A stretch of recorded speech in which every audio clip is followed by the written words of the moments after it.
Então, pessoal, mais um Nerd Talks na nossa segunda temporada. Hoje é o nosso terceiro episódio e eu tenho o prazer de convidar aqui a nossa nutricionista Vânia Serafim, que já atende aqui na clínica há algum tempo e é responsável pelo auxílio do emagrecimento, na recomposição dietética dos nossos pacientes.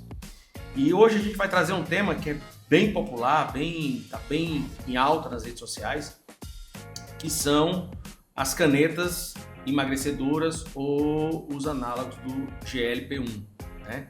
Então eu queria primeiro introduzir a Vânia, queria que ela explicasse aí, que ela se apresentasse ao nosso público, o que ela faz, e a gente vai começar a falar um pouquinho sobre esse boom aí de emagrecimento associado ao uso dos análogos do GLP-1. Vai lá, Vânia. Olá, pessoal. Muito obrigada aí pelo convite, viu? Eu sou nutricionista e especialista em saúde da mulher e atuo nessa parte de emagrecimento aqui na clínica. E realmente hoje é uma realidade o uso das canetas emagrecedoras no nosso dia a dia. E a alimentação, ela deve ser conduzida durante o tratamento em uso das canetas, porque se a dieta é desequilibrada, isso impacta muito a qualidade de vida e também todo o segmento é de uma cirurgia. Bem, a gente sabe que as canetas mudaram o jogo, né, do emagrecimento. Antes a gente tinha, dos grandes emagrecimentos, a necessidade de cirurgias. A cirurgia bariátrica, até pouco tempo atrás, ela era recorde em procedimentos para emagrecimento forçado. Muitas pessoas fizeram, existem vários tipos de possibilidades de cirurgias desabsortivas, cirurgias restritivas e com um certo nível de sucesso. Entretanto, a chegada dos análogos do GLP-1, todos eles, os mais simples aos mais modernos, eles causaram uma febre, né? Eu acho que muita gente teve acesso, infelizmente, muita gente tem acesso de forma inadequada, em autoprescrição, em prescrição feita sem critério, né? Então, e a gente não vai nem trazer essa questão, que é uma questão muito peculiar do Brasil, como um país que não normatiza o uso das medicações, como os antibióticos e afins. Entretanto, esse uso indiscriminado, esse uso de automedicado dessas pacientes que compram na farmácia, importam, trazem da vizinha, o vizinho traz do Paraguai, o vizinho traz da Inglaterra, o vizinho traz não sei da onde, uma hora ela toma uma hora ela toma outro, e isso tudo impacta necessariamente no desempenho desse paciente do ponto de vista de emagrecimento e levando a problemas de nível assim, alarmantes, perigosos. Como a nutricionista, como a nutrição é algo fundamental no nosso dia a dia, porque a gente acha que é muito importante a preparação nutricional dos pacientes, eu queria, Vânia, que você me relatasse qual que é o maior problema que você enxerga nesse uso indiscriminado das canetas. Claro, eu não estou falando aqui do uso regular, do uso planejado, do uso passado pelo endocrinologista, averiguado e balanceado pelo nutricionista. Não estou falando dessa situação, estou falando da situação daquele paciente que ele quer emagrecer, ele vai na farmácia, compra qualquer um desses análogos e começa a usar. Me diz aí o que você tem se deparado, em que situações você tem se deparado nesses casos e quais assim, o espectro de problemas, dos mais simples aos mais graves, que você tem convivido. Bom, então com o uso indiscriminado dessas canetas, a gente tem assim dois principais problemas. Quando a dieta está bem desequilibrada, porque o uso da caneta, ela traz muitos sintomas. Então, a pessoa sente mais enjoo, constipação é uma realidade também. E isso a gente consegue corrigir através de uma alimentação adequada. Então, quando a pessoa está muito sintomática, muitas náuseas, ela não come direito, então ela come o que ela consegue, só que nem sempre o que ela consegue é o que ela precisa. E aí a gente tem deficiência nutricional e também a gente tem perda de massa muscular. E aí o metabolismo vai baixando muito. E o intestino é o órgão que mais sofre com essas medicações, porque a ação dela é no intestino, retardando o trânsito intestinal, identificando aí toda essa digestão, e aí a gente pode ter mais refluxo, constipação. Então, tem pacientes que já foram para o hospital, que fazer uma lavagem, porque não consegue evacuar, ficam dias e dias sem evacuar. Então, assim, o que mais me chama atenção nesse uso indiscriminado é isso, a saúde intestinal, que isso vai refletir em deficiências nutricionais e na energia dessa pessoa. Então, às vezes a pessoa tá utilizando totalmente irregular e aí ela não consegue também ter energia para fazer a atividade física, o que ela precisa continuar, né? O que ela precisa fazer. Porque o arroz e feijão, que é atividade física, alimentação, para que essa perda de peso se perdure, é necessário que aconteça. Então, se a pessoa tá com uma dose errada, se ela tá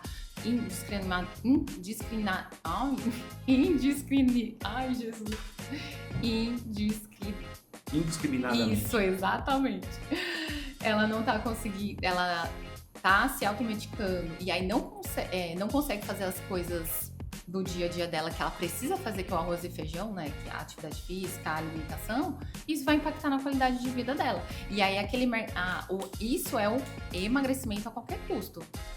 Que é, eu quero só descer o número da balança, mas a custo de quê? Custo de massa muscular? A custo da minha saúde óssea? Enfim, das minhas reservas nutricionais? Então, esse é o ponto que a gente tem que se atentar, né? O quão comum você tem visto esse tipo de situação acontecendo no seu dia a dia do consultório? Eu, recentemente, recebi uma paciente que aqui na clínica a gente tem 2 andares, o meu e o seu consultório estamos no 2º andar. A paciente, ao subir do 1º para o 2º andar, ela desmaiou 2 vezes. E ela vinha com o objetivo de fazer uma cirurgia plástica e a primeira, obviamente eu faço toda essa anamnese, eu pergunto o que ela está usando e ela disse que estava usando caneta. Bem, eu não sei, eu não lembro se ela tinha acompanhamento ou não, muito provavelmente esse acompanhamento tinha se perdido. Ela já estava usando há mais de 1 ano, ela tinha perdido bastante peso, mas ela estava, ao exame físico, desnutrida com sintomas de desidratação. Ela se alimentava restritamente, era água de coco e alguma proteína. Então era uma situação calamitosa.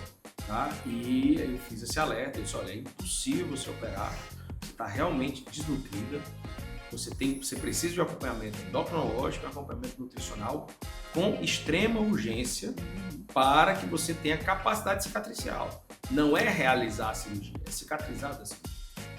As reservas dela estavam completamente depletadas, ela não tinha... Ali era a chave de uma catástrofe, né? Era o primeiro passo para uma catástrofe.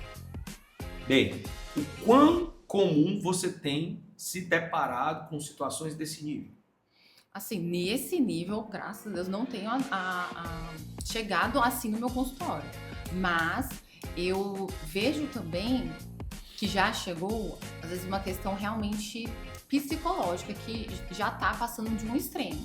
Então, a paciente, ela veio querendo fazer a cirurgia plástica, ela já estava no peso, mas ela queria cada vez mais utilizar e em doses maiores para emagrecer mais e mais ainda. Então, não fazia sentido continuar utilizando a caneta para essa finalidade. E o que hoje a gente vê, assim, o que eu vejo muito participando de grupos, é esse antes e depois, o pessoal legalizando isso, vendendo isso de forma... Chancelando, exatamente. Né? Chancelando o uso indiscriminado. Exatamente. Isso é extremamente perigoso, porque se você já se deparou assim, com algum caso desse de desnutrição grave, de sarcopenia, porque essas pacientes, elas nos procuram, pelo menos aqui no nosso dia a dia na clínica, elas nos procuram com um objetivo comum, que é ou fazer uma cirurgia plástica ou ficar bem. Só que isso a gente está trocando uma doença por outra. A gente está trocando a obesidade por sarcopenia e por desnutrição. E dentro de um espectro comum, a paciente continua doente. ela continua doente, só que ela saiu do espectro de obesidade, que é uma doença, para outro espectro, no oposto, que é a desnutrição. Mas ela continua doente. E nesses casos, qual é a sua recomendação nutricional? Ou você, como nutricionista, como é que você aborda esse paciente? Bom, para pacientes em uso de análogo de GLP-1, não tem como não suplementar. Isso é inerente, principalmente a depender da dose e de qual a medicação. Mas antes disso, você encaminha essa paciente para endócrino? Sim, como é que é? Sim, aqui a clínica a gente tem um acompanhamento multidisciplinar. Então, se ela decidiu que vai utilizar a caneta, ou vai se continuar ela utilizando? Continuar utilizando. Se ela for decidir parar, não, aí é um problema só seu, né? Você vai lidar com ela. Exatamente. Mas se ela vai continuar, ela vai precisar dessa orientação endocrinológica, até porque as reservas hormonais, tudo tá bagunçado. Exatamente. É porque assim, tem pacientes que chegam precisando emagrecer, então a gente precisa de um tempo para preparar esse paciente para a cirurgia. Então aí, às vezes é necessário utilizar a medicação. Se vai utilizar, a gente vai estar preparando esse organismo. Aí, suplemento é necessário a gente utilizar, porque volume de refeição a gente não consegue tolerar. Usou análogo de GLP? É sinônimo de suplementação?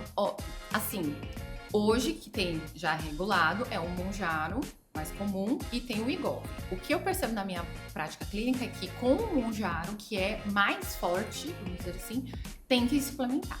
Agora, com o Wegovy, dependendo da dose, a gente ainda consegue ficar com a alimentação. Mas, tipo, o Mounjaro já precisa de suplementação. Qual seria a suplementação, assim, qual seria o espectro dessa suplementação mais comum, que você mais, tanto o espectro quanto o tempo? Isso é extremamente importante seja discutido. Você coloca que é o tempo necessário para uma estabilização do resultado e uma execução de um procedimento seguro. Pronto. Enquanto está em uso da medicação, principalmente do Mounjaro, que é hoje que é uma que está mais alta, a parte proteica é uma que a gente precisa sempre estar suplementando. Ou a gente vai suplementar na forma de whey ou na forma de algum aminoácido, dependendo da tolerância gástrica do estômago dessa paciente. Agora, para corrigir deficiências nutricionais, porque uma coisa ela vai começar a utilizar, ou ela já chegou utilizando, e aí ela já tinha deficiência nutricional. Eu, pelo menos, preciso, no mínimo, de 3 meses para corrigir, para essa paciente ir ótima, assim, estar estavelmente bem para fazer a cicatrização dela e para a cirurgia. Existe alguma alteração no gênero? Se for homem ou mulher, é diferente? Normalmente os homens eles têm um resultado um pouco mais rápido do que as mulheres, assim, mas assim, as deficiências nutricionais, elas ocorrem em ambos os gêneros, mas mais importantemente nas mulheres por conta do fluxo menstrual. Então, dependendo da idade, da fase que essa mulher tá, ela menstrua todos os meses. E o ferro é um mineral importantíssimo para a parte imunológica, para a parte de cicatrização e para essa pessoa estar bem animada aí para Explica pra gente os nossos protocolos aqui da clínica. Quando o paciente vem, na realidade a gente tem um viés de amostragem que é o paciente vem em busca da cirurgia. E muitas vezes a cirurgia, na ordem cronológica, ela é para estar no final da preparação. E aí a gente tem que dar uma mudança de rota, né? Eu chamo de cavalo de pau nutricional, que volta o sujeito para um back to basic. Então ele volta para você, né? Ele entende a necessidade da preparação nutricional. E aí eu queria que você comentasse quanto tempo isso minimamente é necessário para que ele esteja realmente, essa mudança de rota seja efetiva, seja eficiente. Vamos lá, o paciente chegou aqui e quer operar. Ele está fora do peso e ele precisa perder peso. E aí ele volta para a nutrição, para endócrino, nutricionista, para ele perder esse peso. Quanto tempo agora, a partir de agora, ele precisa ter mínimo, o menor tempo que você já conseguiu, para ele poder fazer a cirurgia com segurança? Bom, pelo menos isso vai depender um pouco da quantidade de peso que a pessoa precisa perder. Mas vamos dizer assim, se ela tiver que perder 10 quilos, então assim, nutricionalmente a gente consegue, pela dieta a gente consegue. Só que, claro, esse efeito ele é potencializado com o uso dos análogos. Então, quando a gente tem o atendimento multidisciplinar aqui da clínica da endócrina comigo, aí a gente consegue acelerar e fazer com que essa perca seja mais rápida. A gente consegue aí 2 meses, a gente já consegue ter essa perda de peso e aí já começar a fazer o desmame dessa medicação para essa paciente ir para a cirurgia. Sempre lembrando que há necessidade extrema de desmame. Isso. Tecnicamente, alguns análogos são 15 dias, outros são 21 dias, 3 semanas antes desse paciente entrar no centro cirúrgico. Isso é uma questão de segurança anestesiológica. Isso. Eles atrasam muito o trânsito gastrointestinal, podendo levar a náusea, vômito e broncoaspiração na hora da cirurgia. Então, é necessária a suspensão dessa medicação. Com 3 semanas, a gente estabelece entre 3 e 2 semanas, a depender de como está esse paciente e a depender do nível, né, de entendimento que esse paciente tem e da cirurgia a ser realizada. Mas vamos lá. E em relação a exercício físico, o que você coloca de importância de exercício físico nas pessoas que estão em uso de análogo GLP-1 e querem fazer a cirurgia? Qual o nível de importância do exercício para você? Bom, para mim é fundamental como a parte da alimentação, porque quando a paciente ela vem com a prescrição de que vai utilizar ou ela já está em uso dos análogos, eu sempre trabalho com ela desse princípio. Olha, é um investimento que ela vai estar fazendo, a medicação ela é de alto custo, mas a gente não vai ficar com essa medicação para sempre. A gente tem um começo, um meio e um fim dentro de um tratamento. Quem é que vai segurar o resultado que a gente vai alcançar em uso da medicação são a alimentação e a atividade física. Então, eu gosto sempre de falar para elas da oportunidade. Isso aqui é uma oportunidade de vou utilizar, ok, mas eu vou precisar fazer, como se fosse um motivo maior. Olha, eu tô tendo resultado, você fica mais motivada. Então, eu vou agora potencializar esses meus resultados fazendo atividade física. Então, assim, em uso de análogos, precisa fazer atividade física. E a gente precisa ajustar a dieta. Por quê? Eu já presenciei na academia mesmo, pessoas passando mal. Por quê? Não come e faz, claro, tá lá fazendo atividade física, ou às vezes um excesso de atividade física, a pessoa passa mal. E aí ela não consegue aumentar a carga, e aí ela não consegue se recuperar de um treino para o outro, e aí a gente não consegue ou preservar ou atenuar a perda de massa muscular. Então, a gente precisa dos dois. A atividade física ela tem um grau de importância tão grande quanto a dieta. A gente falou do processo pré-operatório, tá? E uma cirurgia e um resultado cirúrgico, ele é alcançado tanto do ponto de vista da preparação pré-operatória quanto pós-operatória.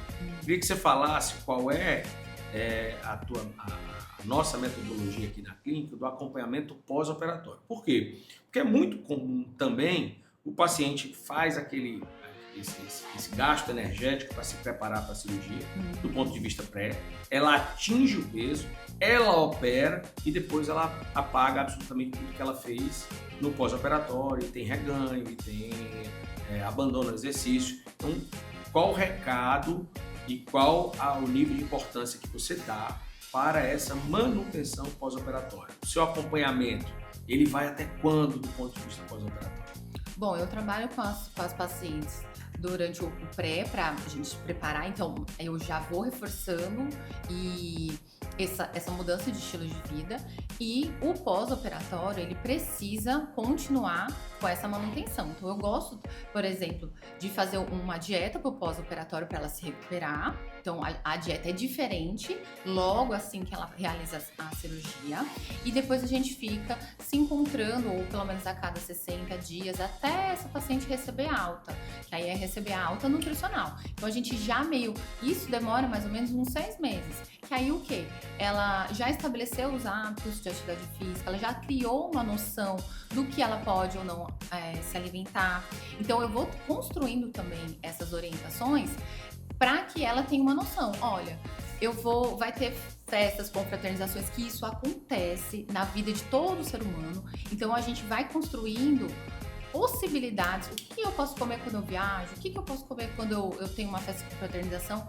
Porque isso acontece, mas isso não pode prejudicar todo o investimento que ela fez, tanto de energia, de gasto, enfim, de todo o investimento que ela fez essa cirurgia. Então eu falo para elas que o meu acompanhamento é a manutenção da cirurgia. Beleza. Se a gente fosse pintar um gráfico aqui, ou uma figura, a cirurgia seria aquela ponta que fica para fora do iceberg. E a avaliação nutricional é tudo que fica para baixo. Né? Então, assim, a cirurgia ela acontece no dia da cirurgia, pós-operatório ali 7, 15 dias. Então, isso configura o momento que ela está sendo vista, né? Para fora da água, a ponta do iceberg. E para baixo do iceberg, ela teve, tecnicamente, um acompanhamento de 3 meses pré-operatório e ela vai ter minimamente um acompanhamento de mais 3 meses pós-operatório. É mais ou menos isso aqui. Então, o paciente que vem para ter essa mudança, ele percebe que ele vai ter muito mais contato com a Vânia do que com o próprio Dr. Hélio, é isso? Exatamente. Ela vai ter muito mais acesso e muito mais, vamos dizer, visitas e conversas e consultas com a Vânia do que com a própria equipe cirúrgica.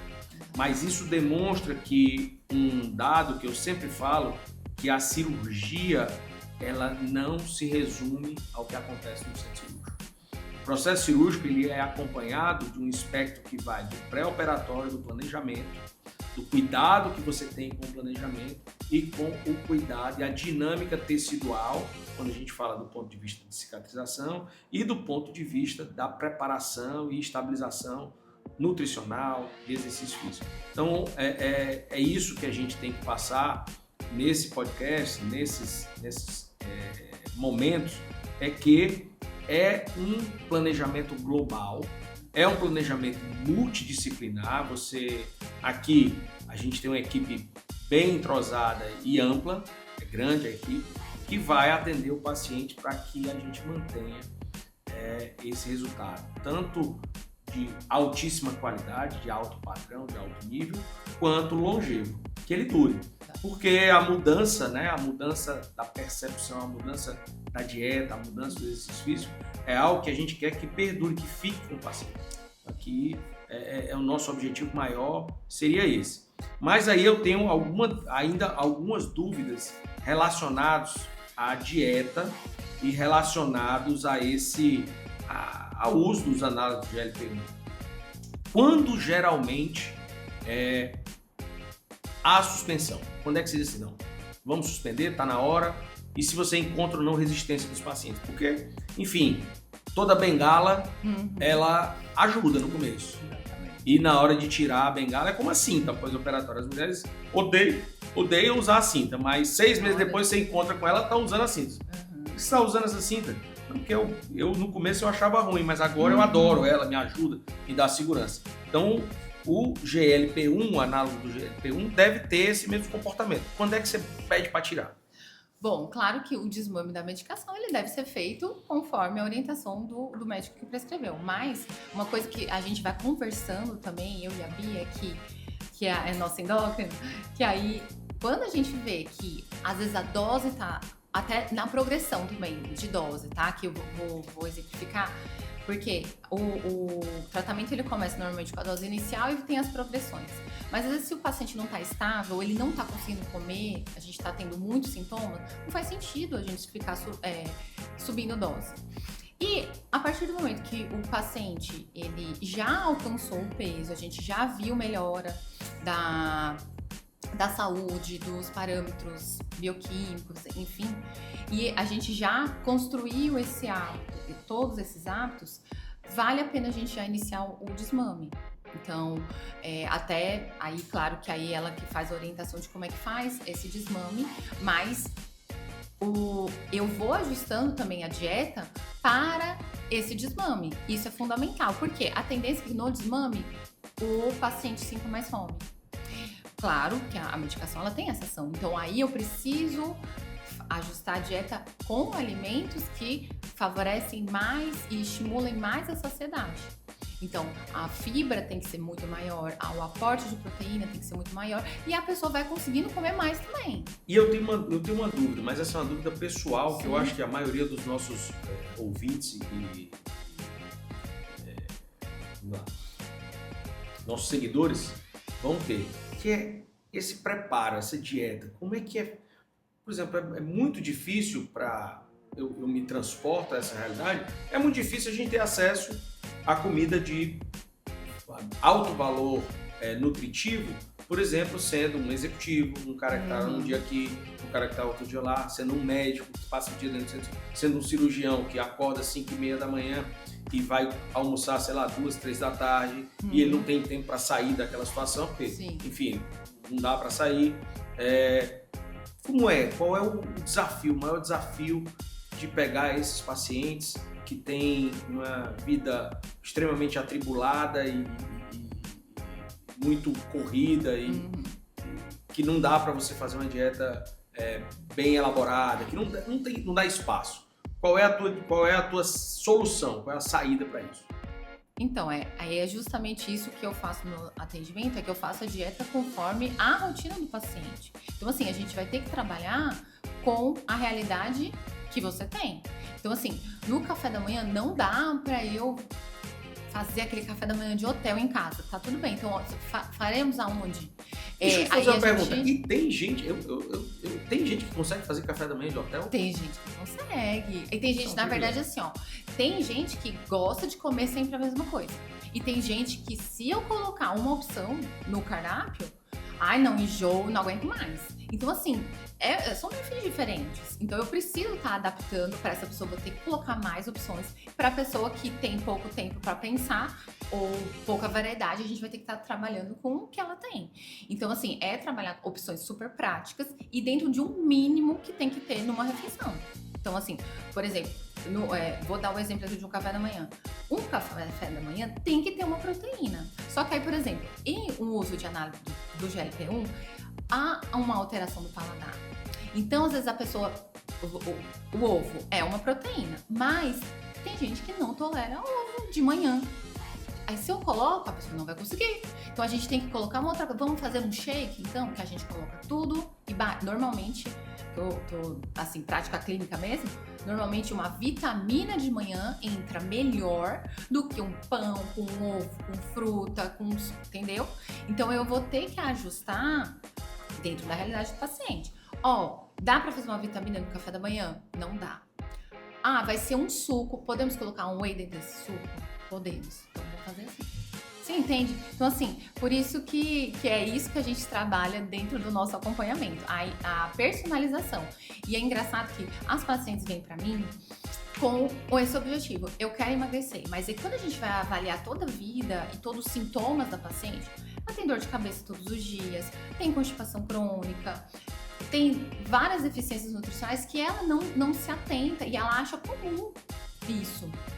Gente, eu falo ela porque é muita mulher que passa por aqui, viu?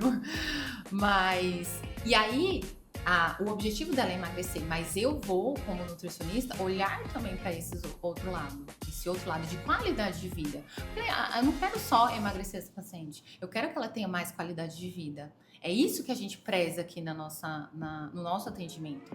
E as pacientes são super, super satisfeitas mesmo, porque ela vem com esse objetivo de emagrecer e aí elas ficam porque elas conseguem não só realizar o sonho de estar bem no corpo e tal, mas elas conseguem ter essa qualidade de vida aí por um bom tempo. Então, o seu nível de fidelização dos pacientes realmente longevo. Exatamente, porque elas têm o contato diretamente comigo. Então, assim, como você falou, Vânia, elas visitam mais você, realmente, porque a gente tem toda essa jornada e eu sempre estou em contato com elas também, né? Porque a alimentação, haja o que houver, está corrido, hoje o dia é cheio, eu preciso comer. ela tá ali. Eu preciso orientar essa paciente no mínimo que ela tem que comer. Alimentar é uma ação recorrente. Exatamente. No mínimo, ela faz 3 vezes isso. Então, das 3 vezes, ok, vamos comer.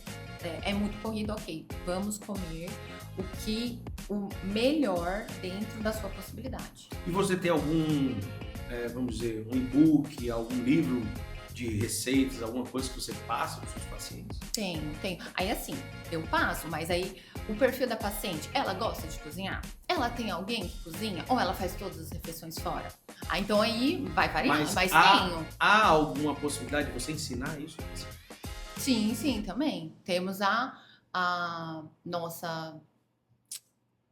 Cozinha experimental. Exatamente, a cozinha experimental, que a gente faz sim esse serviço se for do interesse dela.